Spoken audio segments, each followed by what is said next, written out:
আসসালামু আলাইকুম প্রিয় দর্শক, অন্য মঞ্চের আলাপ চাইতে আপনাদের সকলকে আমন্ত্রণ জানাচ্ছি। রাজনীতি এখন আবার উত্তপ্ত সেফ এক্সিট নিয়ে। অন্তর্বর্তী সরকারের ভেতরেই ছড়িয়ে পড়ছে এই সেফ এক্সিটের ভয়। কিছুদিন আগে সরকারের কাছের লোক বলে পরিচিত অর্থনীতিবিদ দেবপ্রিয় ভট্টাচার্য সেফ এক্সিটের কথা বলেছিলেন, কিন্তু তখন বিষয়টি খুব বেশি চিন্তার খোরাক জোগাতে পারেনি। কিন্তু এবারের সরকার একেবারে আপনজন নিয়োগকর্তা বলে পরিচিত কিংস পার্টি এনসিপির আহ্বায়ক নাহিদ ইসলাম আবার সামনে আনলেন সেফ এক্সিটের বিষয়টি। বলেছেন, সেফ এক্সিটের জন্য অন্তর্বর্তী সরকারের উপদেষ্টাদের অনেকেই বিভিন্ন রাজনৈতিক দলের সঙ্গে লিয়াজও করে ফেলেছে। তারা নিজেদের সেফ এক্সিটের কথা ভাবছে। 4 অক্টোবর একটি বেসরকারি টেলিভিশনের কাছে দেয়া নাহিদ ইসলামের এমন মন্তব্য সামাজিক যোগাযোগ মাধ্যমে তুলেছে নানা আলোচনা সমালোচনার ঝড়। অবশ্য উপদেষ্টা শারমিন মুর্শিদ নাহিদের এমন দাবিকে উড়িয়ে দিয়েছেন। বলেছেন, উপদেষ্টাদের সেফ এক্সিটের দরকার আছে বলে মনে করেন না তিনি। আমাদেরও প্রশ্ন, উপদেষ্টাদের সেফ এক্সিট দরকার হবে কেন? তাও আবার যেন তেন উপদেষ্টা পরিষদ নয়, নোবেল বিজয়ীর উপদেষ্টা পরিষদকে সেফ এক্সিট নিয়ে ভাবতে হবে কেন? শারমিন মুর্শিদ যতই মিডিয়ার সামনে বলুক না কেন, সূত্রগুলো বলছে সরকার এবং সরকার উপদেষ্টা পরিষদের ভাবনা এখন কতটা নিরাপদে প্রস্থান নেওয়া যায়, ভবিষ্যৎ জীবনকে কতটা নিষ্কণ্টক করা যায়। বিস্তারিত জানতে চলুন যাওয়া যাক বিশ্লেষণে। শুরু করা যাক ঐতিহাসিক একটি ঘটনা দিয়ে। সম্রাট বাবরের কথা আমরা সবাই জানি। সম্রাট বাবর যখন মধ্য এশিয়া ছেড়ে ভারতের পথে পা বাড়ান, সবার আগে দখল করেন কাবুল। কাবুল দুর্গ অবরোধের পর কাবুলের শাসক মুকিম বেগ বাবরকে শর্ত দেন, ধন সম্পত্তি ও প্রাণ নিয়ে নিরাপদে প্রস্থানের সুযোগ দিলে তারা কাবুল ছেড়ে যাবেন। রাজ্য, রাজার ভাগ্য এবং রাজনীতিতে এমন সেফ এক্সিটের ঘটনা বহু আছে। মানে রাজনীতিতে এই সেফ এক্সিটের বিষয়টি নতুন কোনো বিষয় নয়। ইতিহাস বলে, রাজা আসে রাজা যায়, তবে আগের রাজা নিশ্চিন্ত হতে চায় ক্ষমতা ছাড়ার পর তার নিরাপদ প্রস্থানের বিষয়টি। অধ্যাপক ইউনূসের নেতৃত্বে অন্তর্বর্তী সরকারের আশেপাশে ঘুরছে এখন এই সেফ এক্সিটের ভাবনা। সেটি আবার যে কেউ বলেননি, বলেছেন নাহিদ ইসলাম, যিনি এনসিপির আহ্বায়ক, সরকার নিয়োগকর্তা বলে পরিচিত। তিনি এক সময় অধ্যাপক ইউনূসের সহকর্মীও ছিলেন। এখনো পর্দার আড়ালে সরকারের নীতি নির্ধারণে বেশ প্রভাবশালী। তিনি 4 অক্টোবর 71 টেলিভিশনকে বলেছেন যে সরল বিশ্বাসে তারা উপদেষ্টাদের নিয়োগ করেছেন, সে বিশ্বাস কাচের আয়নার মতো ভেঙে গেছে। উপদেষ্টাদের মধ্যে অনেকেই তাদের সাথে বেইমানি করেছেন। শুধু বেইমানি করেননি, এখন উপদেষ্টারা ভাবছে দিন শেষ, সময় ফুরিয়ে এসেছে, চলে যেতে হবে, তাই যাওয়ার পথ করে নিতে হবে, যেটি রাজনীতিতে পরিচিত সেফ এক্সিট হিসেবে। দর্শক, আপনাদের হয়তো মনে আছে, অর্থনীতিবিদ দেবপ্রিয় ভট্টাচার্য কিছুদিন আগে সরকারকে পরামর্শ দিয়েছেন, বলেছিলেন উপদেষ্টাদের যাওয়ার রাস্তা নিয়ে ভাবা উচিত। হয়তো দেবপ্রিয় ভট্টাচার্যের সেই পরামর্শ সরকার অনেক উপদেষ্টা শুনেছেন। কিন্তু প্রশ্ন হলো, সরকার এরই মধ্যে ঘোষণা দিয়েছে আগামী ফেব্রুয়ারির প্রথমার্ধে জাতীয় সংসদ নির্বাচন হবে। সে নির্বাচন হলে নতুন সরকার দায়িত্ব নেবেন, বর্তমান সরকার চলে যাবে, নতুন সরকার আসবে। এখানে তো সেফ এক্সিটের কোনো প্রশ্ন নেই। সেফ এক্সিটের প্রশ্ন তখনই আসে যখন তার প্রস্থান আনসেফ হয়ে ওঠে, যেমনটা সম্রাট বাবরের কাছে মুকিম বেগ চেয়েছিল। দর্শক, আপনাদের নিশ্চয়ই মনে আছে, দায়িত্ব নেওয়ার পর প্রধান উপদেষ্টা জাতির উদ্দেশ্যে দেওয়া ভাষণে বর্তমান সরকারের মেয়াদ নিয়ে কোনো কথা না বললেও বলেছিলেন, ছাত্ররাই যেহেতু তার নিয়োগকর্তা, তাই ছাত্ররা না চাইলে তিনি আর থাকবেন না। অবশ্য মেহেদী হাসানকে দেওয়া সবশেষ সাক্ষাৎকারে বলেছেন, তাদের মেয়াদ কতদিন হবে সেটা তারাই ঠিক করবেন। তারপর ছোট সংস্কার, বড় সংস্কার, মৌলিক সংস্কার নানা বাহানা দেখিয়ে তিনি চেয়ারের মেয়াদ লম্বাই করেছেন। কিন্তু তার মধ্যেও ক্ষমতার মসনদটি নড়ে চড়ে বসেছে কয়েকবার। অফিসার্স অ্যাড্রেসে সেনাপ্রধানের বক্তব্যের পর প্রধান উপদেষ্টার গদি বেশ নড়বড়ে হয়ে পড়েছিল।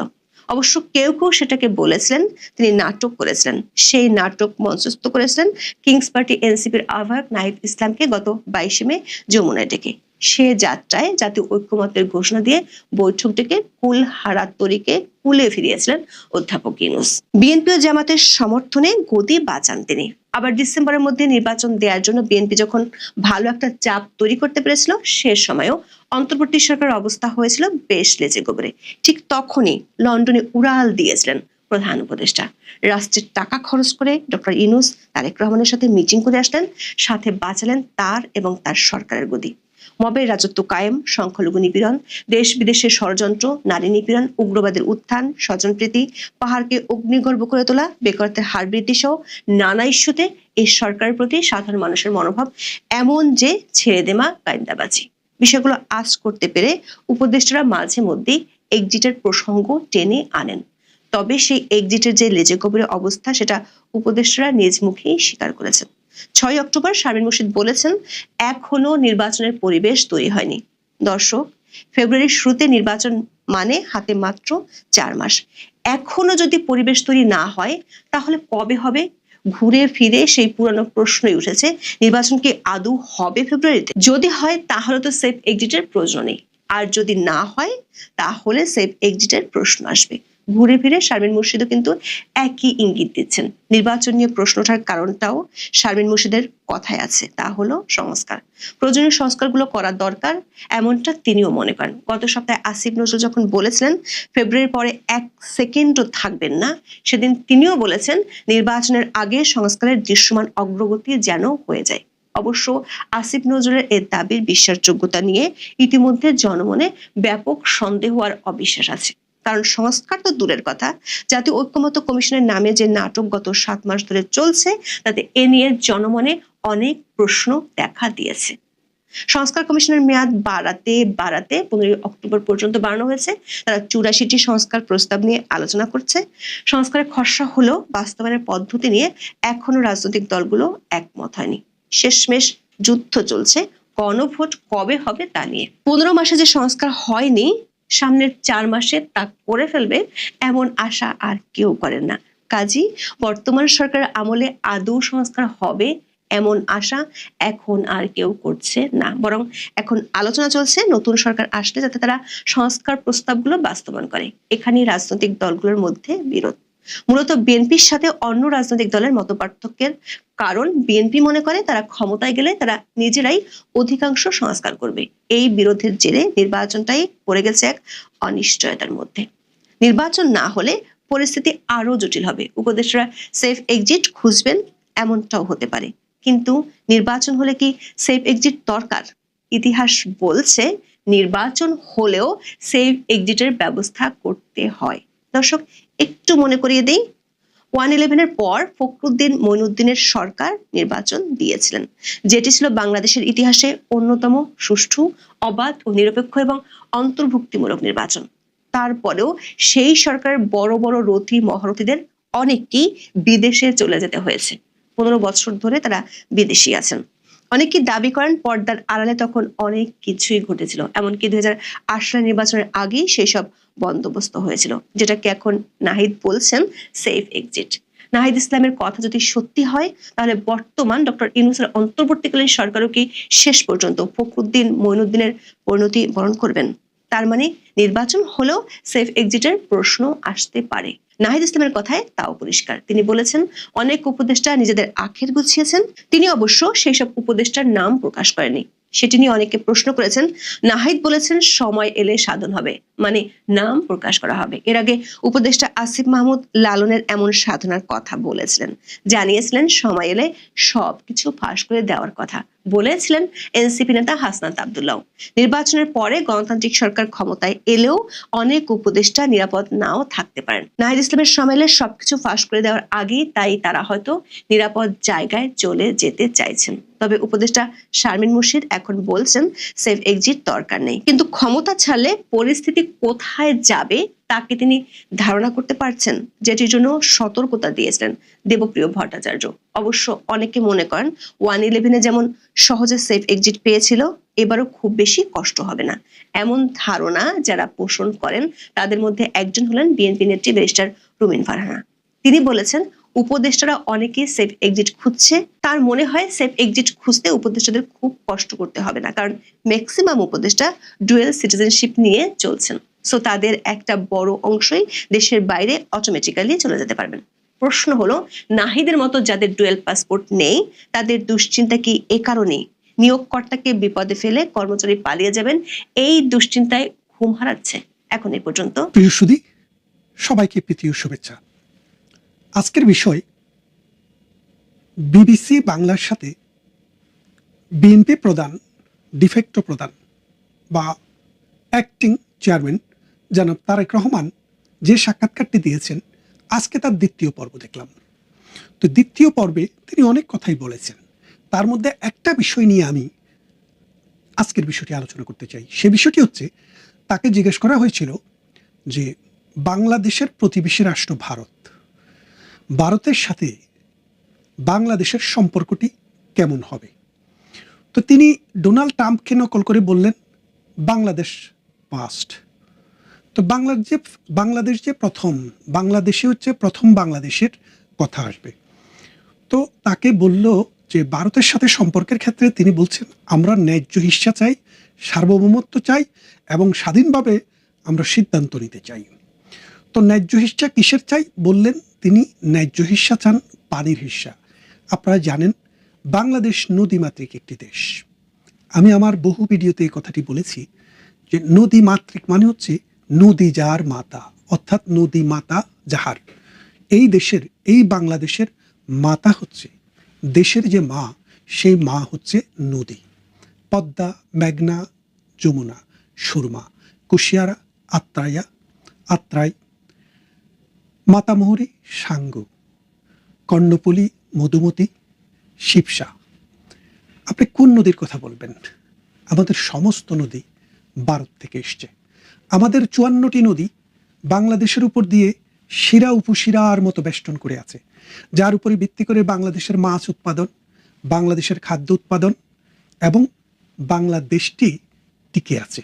সেই নদীর 54টি নদী ভারতের পাহাড়ি অববাহিকা থেকে আস্তে আস্তে বাংলাদেশের দিকে নেমে এসছে। উজানের দেশ ভারত, বাটির দেশ বাংলাদেশ। এই দুইটি দেশ একসময় একটি দেশে ছিল, যার কারণে ভারত বাংলাদেশ নামে আলাদা কোনো ইস্যু ছিল না। কিন্তু 1971 সালে, 1947 সালে পাকিস্তান এবং ভারত, তারপরে বাংলাদেশ এবং ভারত ইস্যুটি আসে।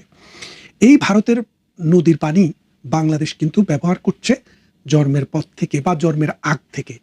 এখন আপনার সাথে আমার সম্পর্কের ক্ষেত্রে যদি আমি বলি বাংলাদেশ ফার্স্ট, ধরলাম বাংলাদেশ তো ফার্স্ট হবে, আপনার দেশ, আপনি তো ফার্স্ট করবেন। আর ভারতও যদি বলে ভারত ফার্স্ট, ইন্ডিয়া ফার্স্ট, তখন আপনি কি করবেন? ভারতের সাথে ভারত যদি আমাদেরকে নদীর পানি বন্ধ করে দেয় বা ডাইভার্ট করে, বা পানি যদি শুষ্ক মৌসুমে আমাদেরকে পানি দেওয়া যদি 100 ভাগ কমিয়ে দেয়, আর বর্ষা মৌসুমে যদি আরো 50 ভাগ বাড়িয়ে দেয়, তাহলে আমরা বন্যায় ভুগবো, আর শুষ্ক মৌসুমে আমরা মরুভূমি হয়ে যাব। তো এই অবস্থা থেকে মুক্তির জন্য উপায়টা কি? বাংলাদেশ ফার্স্ট কি উপায়? এটা হয়তো একটা উপায়, বাংলাদেশ ফার্স্ট। তো বাংলাদেশ ফার্স্ট, বাংলাদেশকে যদি নদীতে পানি দেওয়া না হয়, তাহলে আমরা কি করতে পারবো? আমরা করতে পারবো আন্তর্জাতিক আদালতে মামলা দেওয়ার ব্যাপারে আমরা কথা বলতে পারি। তো আন্তর্জাতিক আদালতে মামলা দিতে হলে কি করতে হয় আপনারা কি জানেন? আন্তর্জাতিক আদালতে কোনো বিষয়ে মামলা নিতে গেলে কনভেনশনের উপরে ভিত্তি করে মামলাটা করা হয়। যেমন একটা রাষ্ট্রের ভিতরে তার আইন থাকে, রাষ্ট্রের সমস্ত নাগরিক আইন মানতে বাধ্য। কিন্তু আন্তর্জাতিক সম্প্রদায়ের ক্ষেত্রে কিন্তু এরকম কোনো আইন স্পেসিফিক নেই, এটা আছে বিভিন্ন কনভেনশনের মাধ্যমে। তো আন্তর্জাতিক নদীর পানি, আন্তর্জাতিক নদী বলতে যদি একটি নদী একাধিক দেশের উপরে প্রবাহিত হয়, সেই সব আন্তর্জাতিক নদীর পানি প্রবাহের ক্ষেত্রে একটি কনভেনশন আছে, আন্তর্জাতিক river convention, international river convention. সেই রিভার কনভেনশন যদি কেউ ভঙ্গ করে, তার বিরুদ্ধে মামলা করা যায়। তার পূর্বশর্ত হলো সে যে দুটি দেশ এই মামলাতে জড়াবে, দুটি দেশকেই এই নদী কনভেনশনের সিগনেটারি স্টেট হতে হবে। আপনারা জানেন এই দক্ষিণ পূর্ব এশিয়াতে ভারত এবং চায়না, এই দুইটি রাষ্ট্র আন্তর্জাতিক নদী কনভেনশনে সিগনেচার করেনি, অর্থাৎ সিগনেটরি রাষ্ট্র নয়। যার কারণে আপনি চাইলেও ভারতকে বা চায়নাকে আন্তর্জাতিক আদালতে নিয়ে যেতে পারবেন না, কারণ যেহেতু তারা নদী কনভেনশনে সিগনেটরি নয়। তাহলে আপনার হাতে মামলা করার কোনো সুযোগ নেই। আর দ্বিতীয় হচ্ছে, অন্য কোনোভাবে তার উপরে প্রেশার ক্রিয়েট করবেন অথবা তাকে যুদ্ধ করে আপনাকে পানি দিতে বাধ্য করবেন। বাংলাদেশ, এই 18 কোটি মানুষের এই জনপদ, 1,47,000 বর্গ কিলোমিটারের এই দেশ, তাদের কি সেই সক্ষমতা আছে যে ভারতের সাথে যুদ্ধ করে ভারতকে বাধ্য করবে আমাদেরকে পানি দিতে? সেই সক্ষমতাও আপনার নাই। আরেকটি কি, ভারতের যে ছোট ছোট অঙ্গরাজ্যগুলি আছে, 7টি অঙ্গরাজ্য বাংলাদেশের পাশে, সেগুলোতে বিচ্ছিন্নতা, সেটাও পারবেন না, কারণ এই চেষ্টা তো জিয়াউর রহমানের আমলে হয়েছে, এরশাদের আমলে হয়েছে, খালেদা জিয়ার আমলে হয়েছে, ডক্টর ইউনূসের আমলেও হয়েছে, কিন্তু কিছুই আপনারা করতে পারেননি। সুতরাং আপনাদের হাতে যে কয়টি অপশন আছে সেই কয়টি অপশন মৃত।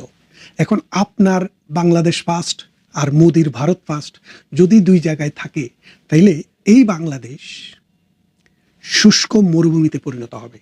তাই আমাদেরকে মধ্যমধ্যী জায়গায় আসতে হবে, যে দুইটা দেশের স্বার্থ দুই দিক থেকে ছাড়তে হবে। ভারত ফার্স্টের জায়গা থেকে একটু নেমে আসতে হবে, আর বাংলাদেশকে বাংলাদেশ ফার্স্টের জায়গা থেকে একটু নেমে আসতে হবে, এবং প্র্যাগমেটিক অ্যাপ্রোচ নিয়ে দুইটা বন্ধুপ্রতিম রাষ্ট্রের মধ্যে একটা নেগোশিয়েটেবল একটা রিলেশনশিপ তৈরি করতে হবে। যে রিলেশনশিপের কারণে ভারত আমাদেরকে নদীর যে স্বাভাবিক প্রবাহ, নদীর যে ন্যাচারাল প্রবাহ, সেই প্রবাহ মোতাবেক পানি দিতে সম্মত হবে।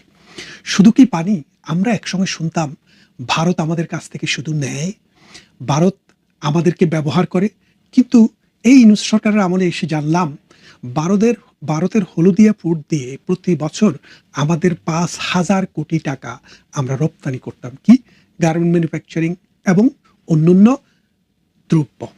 এখন ভারত কি করেছে, বলেছে না, আমাদের হলদিয়া বন্দর মানে কলকাতার পশ্চিমবঙ্গের যে হলদিয়া বন্দর, সেই হলদিয়া বন্দরটি বাংলাদেশ এখন আর ব্যবহার করতে পারে না। আমাদের বিদ্যুতের অভাবে আপনারা জানেন 2001, 2, 3, 4, 5, 6 সালের দিকে দেখেন মানুষের প্রোডাক্টিভিটি অর্ধেক নেমে গেছিল। শেখ হাসিনার আমলে এসে সেই বিদ্যুতের উন্নতি হয়েছে। এর একটি কারণ তারা চেষ্টা করেছে দেশের ভিতরে করতে, আবার ভারত থেকে বিদ্যুৎ আমদানিও করা হয়েছে, আদানিদেরকে কন্ট্রাক্টও দেওয়া হয়েছে। তার মানে কি দাঁড়াচ্ছে, যে আমাদের যে পাওয়ার জেনারেশন, আমাদের যে পাওয়ার প্রডিউস, সেটাও কিন্তু ভারত থেকে এসছে। পানি দরকার, ভারত থেকে এসছে। পেঁয়াজ দরকার, ভারত থেকে আসে। কোরবানির গরু দরকার, ভারত থেকে আসে। মসুরের ডাল দরকার, ভারত থেকে আসে। এই সীমান্ত অঞ্চলের কাপড়ের চাহিদা ভারত থেকে এসছে। তার মানে কি দাঁড়াচ্ছে, চাল, ডাল, লবণ, তেল আপনার যখন যা দরকার তখনই আপনি ভারত থেকে আনেন। আর আপনার ফার্স্ট হলো বাংলাদেশ, এখন মোদির ফার্স্ট হচ্ছে ইন্ডিয়া। সেই জায়গায় যদি রাষ্ট্রনায়ক, দেশনায়ক অথবা তারেক রহমান অথবা খালেদা জিয়া, শেখ হাসিনা, ইউনূস অথবা অন্য কেউ যার কথাই বলেন, তারা যদি প্র্যাগমেটিক অ্যাপ্রোচ নিয়ে আমাদের প্রতিবেশীদের সাথে যদি আলোচনা না করে, ডায়ালগ না করে, অন্যদের চাইতে, পৃথিবীর অন্য অঞ্চলের চাইতে এই অঞ্চলকে যদি গুরুত্ব সহকারে বিবেচনা না করে, তাহলে সেটা আত্মঘাতী হবে বাংলাদেশের জন্য। কারণ আমি আমার বক্তব্যের প্রথম অংশে যে কথাটি বলেছি, যুদ্ধ করে অথবা মামলা করে ভারতের সাথে কোনোভাবেই আমরা নেগোসিয়েশন করার, আমাদের কোনোভাবেই সমাধান করার সামর্থ্য নেই। আমাদের সামর্থ্য একভাবেই আছে, আলোচনার ভিত্তিতে, বন্ধুত্বের ভিত্তিতে দুটি রাষ্ট্র যদি নিজের জনগণ, নাগরিক এবং বিশ্ব সভ্যতা, সংস্কৃতি, জলবায়ু এইসব বিষয়কে কনসিডারেশনে নিয়ে যদি একটি আলোচনার টেবিলে বসতে পারে, তাহলে এই দুটি দেশ বন্ধু হিসেবেও থাকতে পারে এবং দেশের মানুষ, সমাজ, রাষ্ট্রকে সহযোগিতা করতে পারে। তা না হলে এই একঘেয়ে কথাবার্তা যে ভারতের সাথে সম্পর্ক পৃথিবীর অন্য যে কোনো দেশের মতোই হবে, এই কথাটি একটি আনাড়ি কথাবার্তা। এটি মানে অরাষ্ট্রনায়ক সুলভ কথাবার্তা। কারণ আপনি ভেনেজুয়েলার সাথে আমার কোনো সম্পর্কই দরকার নেই। চিলি, উরুগুয়ে, মেক্সিকো, কিউবা, ওদের সাথে হয়তো ব্যবসা বাণিজ্য কিছু হতে পারে, তাদেরকে আমার বর্ডারে পাহারা দিয়ে রাখতে হবে না। তাদের নদীর পানি আমার ব্যবহার করতে হবে না। তাদের দেশের উপর দিয়ে আমাকে এই বিদেশে পণ্য পাঠাতে হবে না। তাদের কাছ থেকে পেঁয়াজ, রসুন, আদা আমাদেরকে কিনতে হবে না। তাহলে বুঝতে হবে যে কোন রাষ্ট্রের সাথে আমাদের সম্পর্কটা কি হবে, সেটা বাংলাদেশের মানুষের, বাংলাদেশের মাটির, বাংলাদেশের প্রকৃতির প্রয়োজনের উপরে ভিত্তি করে হতে হবে। আর ভারত এমন একটি রাষ্ট্র, যেই রাষ্ট্রটিকে আমরা চাই বা না চাই, তার আলো, তার বাতাস, তার পানি, তার নদী, তার নালা আমার দরকার, এবং আমাকে সেই জায়গা থেকেই রিয়েলিস্টিক অ্যাপ্রোচে সিদ্ধান্ত নিতে হবে। তারেক রহমান যে কথাটি বলেছেন, সেটি দ্বারা অনেকটা পাকিস্তানি প্রভাব দ্বারা প্রভাবিত হয়ে কথা বলেছেন, যেটা ওই হাসনাতদেরকে চোখে চোখ রেখে কথা বলবে বলতে শুনেছিলাম, পরে দেখা গেল চোখে চোখ নাই, চোখের জায়গায় এখন চোখ নাই, এখন তারাই ফেরার, তারাই এখন বিদেশে পালানোর পথ খুঁজছে এবং মানুষ তাদেরকে খুঁজছে। আসুন রিয়েলিস্টিক চিন্তা করি, বন্ধুকে বন্ধুর মতো, শত্রুকে শত্রুর মতো দেখি। আর কাকে বন্ধু লাগবে আর কাকে শত্রু লাগবে সেটা দেশের মানুষের স্বার্থ এবং অর্থনৈতিক ভায়াবিলিটির উপরে ভিত্তি করে সিদ্ধান্ত নেওয়ার কৌশল অবলম্বন করি। ভালো থাকবেন, কথা হবে অন্য কোনো ভিডিওতে, অন্য কোনো দিন।